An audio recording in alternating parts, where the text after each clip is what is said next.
Şu gördüğünüz şahıs işte 3 ayları nereden çıkardınız da size kim söyledi de Allah Resulü sallallahu aleyhi ve sellem Efendimizin söylemesi sana yetmez mi? Yani şu zamanda Müslümanların yılbaşı kutlayarak günaha girmesi, küfre girmesi bu adamı rahatsız etmiyor.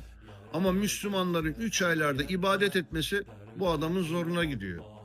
Zaten bu değil miydi Allah gaybı bilmez diyerek kafir olan zındık? Siz kafirlerin size verdiğine razı oldunuz, biz de Allah'ın bize verdiğine razı olduk. Siz kafirlerin size verdiğiyle mutlu oldunuz, biz de Allah'ın bize verdiği mübarek gecelerle, kandillerle, Kadir gecesiyle, 3 aylarla, Ramazanla, Kurban Bayramı'yla, Ramazan Bayramı'yla mutlu olduk. Allah'ın şirke bulaştırmadığı, mübarek gecelerle haşir neşir ettiği bütün kardeşlerimin regaib kandilleri mübarek olsun.